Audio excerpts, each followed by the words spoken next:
Subscribe now and press the bell icon. Never miss an update. सामान्य ज्ञान में पहला जो क्वेश्चन आया था वो था कि भारत के किस राज्य की जो सीमा है, समुद्री सीमा, वो सबसे लंबी है। तो इसका आंसर आ जाता है आंसर नंबर ए या ऑप्शन नंबर ए, महाराष्ट्र। ठीक, इसके बाद जो दूसरा क्वेश्चन आया था कि निम्न में से किन्हें नैनो जो प्रौद्योगिकी है उसकी पिता के नाम से जानते हैं। तो इसका जो आंसर आता वो होता option number A, Richard Feynman. ठीक है, इसके बाद अगला क्वेश्चन आया था कौन सा शिक्षा दर्शन शिक्षण में परियोजना पद्धति का अनुशंसा करता है। तो इसका जो आंसर आएगा वो आएगा प्रकृतिवाद। ऑप्शन नंबर डी इसका करेक्ट होगा। फिर इसके बाद अगला क्वेश्चन है कि जो योग सूत्र है, जो योग सूत्र दिए गए हैं वो किन के द्वारा दिए गए हैं। तो ये जो सूत्र है वो प्राय पतंजलि के द्वारा दिए गए हैं। फिर क्वेश्चन नंबर 35, धारित विकास लक्ष्य में कितने लक्ष्य शामिल किए गए हैं। इसका जो आंसर आ जाएगा वो हो जाएगा ऑप्शन नंबर जो डी 17, वो इसका करेक्ट आंसर हो जाएगा। इसके बाद अगला क्वेश्चन है सकल घरेलू उत्पाद जिसको जीडीपी कहते हैं उसका कम से कम कितना % जो है शिक्षा में व्यय होता है। ठीक है, तो इसका जो आंसर आ जाएगा ये हो जाएगा आपका ऑप्शन नंबर सी 6%। नई शिक्षा नीति 2020 NEP 2020 के अकॉर्डिंग व्यावसायिक एकीकरण किस कक्षा के बाद से किया जाना चाहिए।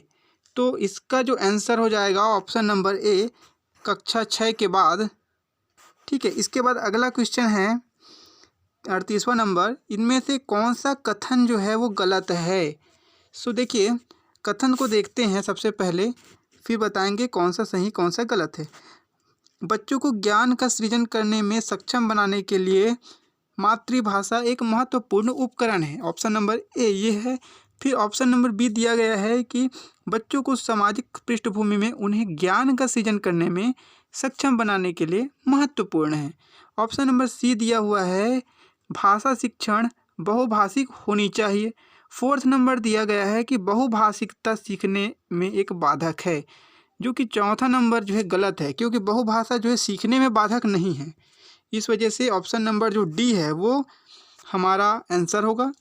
ठीक है, और अगला क्वेश्चन दिया गया है क्वेश्चन नंबर 39, निम्न में से किस स्थान में चंद्रगुप्त मौर्य ने अपने अंतिम दिन व्यतीत किए। तो इसका जो आंसर हो जाएगा ऑप्शन नंबर सी, श्रवणबेलगोल, ये करेक्ट हो जाएगा।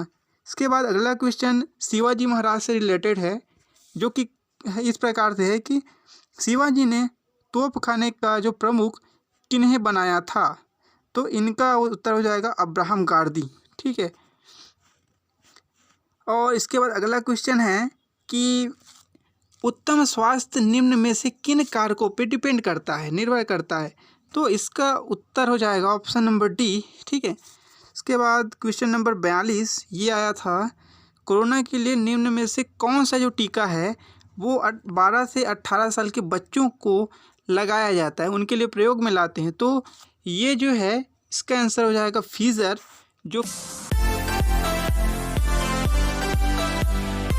पश्चात अगला क्वेश्चन आया था क्वेश्चन नंबर 43 कि भारत की जनसंख्या नीति 2000 का जो है दीर्घकालिक उद्देश्य क्या था।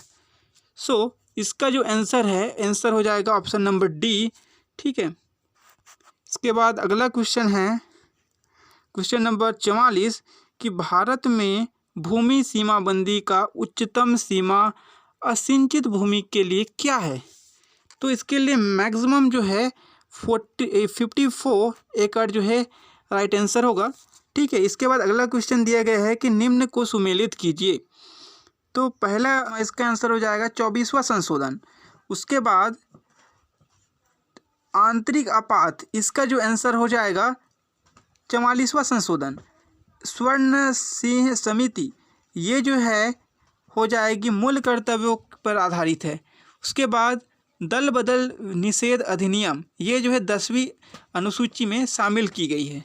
ठीक है, इसके बाद अगला जो क्वेश्चन आया है, मतलब इसका जो आंसर हो जाएगा करेक्ट आंसर नंबर डी। ठीक है, इसके बाद 46वां नंबर में जो क्वेश्चन दिया गया था कि संविधान का अनुच्छेद 246 किससे रिलेटेड है, किससे संबंधित है?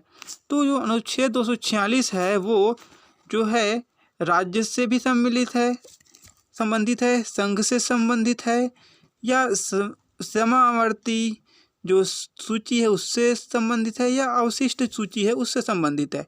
तो इसका जो आंसर हो जाएगा वो हो जाएगा ऑप्शन नंबर 3, यानी कि संघ सूची, वर्तमान सूची और समवर्ती सूची। ठीक है। इसके बाद अगला क्वेश्चन आया था कि निम्न में से किस स्थान में आज़ाद हिंद फौज ने अपनी अंतरिम जो सरकार है वो स्थापित की? तो यहाँ पे संभवतः रंगून जो है करेक्ट आंसर हो जाएगा।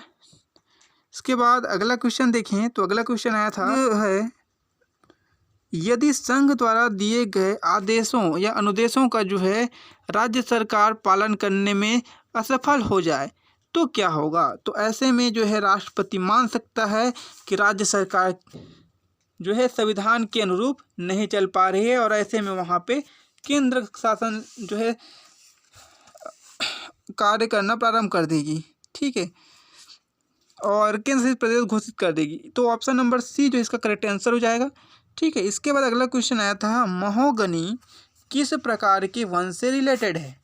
तो महोगनी जो है प्रायः ऑप्शन नंबर ए उच्च उष्ण कटिबंधीय सदाबहार वन से रिलेटेड है, उसी वन की श्रेणी में ये आती है। का इसमें 50वां क्वेश्चन है कि भारत के किस स्थान पे 5 देशों की जो सीमा मिलती है? तो इसका जो आंसर हो जाएगा करेक्ट आंसर वो होगा गिलगित।